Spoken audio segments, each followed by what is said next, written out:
அனைவருக்கும் வணக்கம். என் பேர் உமா மகேஸ்வரி. நான் ராமநாதபுரம் மாவட்டத்திலேருந்து வர்றேன்.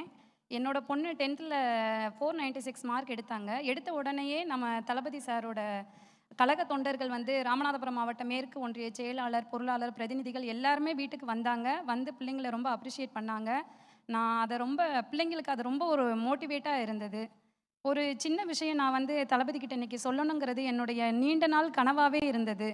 ஒரு 2013ஆம் ஆண்டுல இருந்தே ஆசிரியர் தகுதி தேர்வு அப்படின்னு சொல்லிட்டு நம்ம தமிழ்நாட்டில் இப்போது நடந்துக்கிட்டு இருக்குது. அந்த ஆசிரியர் தகுதி தேர்வு 2012ஆம் வருடம் என்னோட பொண்ணு 2 வயதாக இருக்கும்போது ஆரம்பித்த தேர்வு. அந்த நேரத்தில் என்னால் படிக்கக்கூடிய சூழ்நிலை சரியாக இல்லை. பிள்ளைங்களை வளர்க்குறதுனால என்னால் படிக்க முடியலை. 2013ஆம் வருட தேர்வில் தாள் 1ல் வெற்றி பெற்றேன்.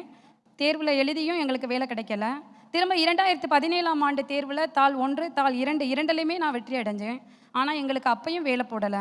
அதுக்கப்புறம் 2018ஆம் வருடம் ஜூலை மாதம் 20ஆம் தேதி தகுதி தேர்வில் வென்றவங்க தகுதி மட்டும்தான் உங்களுக்கு, போட்டித் தேர்வு திரும்ப எழுதினாதான் உங்களுக்கு வேலை அப்படின்னு சொல்லிட்டு எங்களை மட்டுப்படுத்தி எங்களோட வாழ்வாதாரத்தையே சிதைச்சாங்க. எங்களுக்கு வேலை கிடைக்காம ஒவ்வொரு போராட்டங்களும் ஒவ்வொன்றுமே இன்னைக்கு தமிழ்நாட்டில் நிறைய பேர் எடுத்து நடத்தினாங்க. ஆனால் இது வரைக்கும் வேலை போடலை. அதுக்கப்புறம் உங்களுக்கு போட்டித் தேர்வு நடத்துவேன்னு சொன்னவங்க இது வரைக்கும் இப்போ தான் கடைசியாக 2024 தான் போட்டித் தேர்வு நடத்தினாங்க. நம்மளுடைய டிவிகே தலைவர் விஜய் சார்ட்ட நான் ஒரு விஷயம் சொல்லணும்னு நினைக்கிறேன்.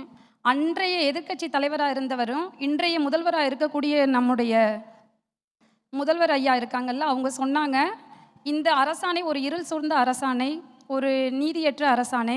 இதை பற்றி பேசுகிறதுக்கு நான் சட்டசபையில் நான் கேட்டேன். ஆனால் எனக்கு அதுக்கான வாய்ப்புகள் மறுக்கப்படுது. நான் ஆட்சிக்கு வந்த உடனேயே உங்களுக்கு நான் வேலை போடுவேன் அப்படின்னு சொல்லி வாக்குறுதி கொடுத்து தான் எங்களுக்கு வந்தாங்க ஆட்சிக்கு. ஆனால் இவ்வளோ போராட்டங்கள் நடத்தியும் எங்களுக்கு இது வரைக்கும் எந்த வேலையும் கொடுக்கல. நியமன தேர்வு ஒன்று நடத்தினாங்க. அந்த நியமன தேர்வு நடத்தும்போது படிக்கக்கூடிய சூழல் எல்லா பெண்களுக்கும் ஆண்களுக்கும் சரியாக இருக்காது. என்னோட 27வது வயதில் நான் தேர்வில் வெற்றி அடைஞ்சும் 40 வயதை நெருங்க போகிறேன். இது வரைக்கும் எனக்கு வேலை கிடைக்கல. அதனால் நான் சுருக்கமாக என்ன சொல்ல வரேன்னா, தளபதி நம்மளுடைய 2026ஆம் ஆண்டு சட்டமன்ற தேர்தலில் வெற்றி அடைஞ்சு ஆசிரியர் தகுதி தேர்வில் வெற்றி பெற்றவங்களுக்கு நியமன தேர்வு என்ற 2வது தேர்வு முறையை ரத்து செய்யணும். அதை நான் தளபதிக்கிட்ட என்னுடைய கோரிக்கையாக நான் வைக்கிறேன். எங்களை போல எத்தனையோ பேர் கஷ்டத்தோடு வாழ்ந்துக்கிட்டு இருக்கிறாங்க. எல்லாருமே நல்லா வாழ்வாங்கன்னு சொல்ல முடியாது. அதனால் இந்த நியமன தேர்வுங்கிற 2வது தேர்வு முறையை தளபதி அவர்கள் சிஎம் ஆகணும், நீக்கணும், கல்வித்துறையை அவர் வசம் வச்சுருக்கணும் அப்படின்னு நான் தளபதிக்கிட்ட என்னுடைய சிரம் தாழ்ந்த கோரிக்கையாக கேட்டுக்கிறேன். இது தவிர நிறைய விஷயங்கள் இருக்குது. தொடக்க கல்வித்துறையில் ஆசிரியர்களே இல்லை நம்ம தமிழ்நாட்டில். ஒரு 1 முதல் 5 வரை இருக்கிற ஆசிரியர்களுக்கு இத்தனை தேர்வுகள் வைத்து எங்களை ரொம்ப வேதனை அடைய வைக்கிறாங்க. தளபதி ஐயா அடுத்த சிஎம்மாக வரணும். அவங்க எங்களுக்கான நியாயமான கோரிக்கையை நிறைவேற்றணும்னு நான் என்னுடைய சிரம் தாழ்ந்து கேட்டுக்கொள்கிறேன். நன்றி, வணக்கம்.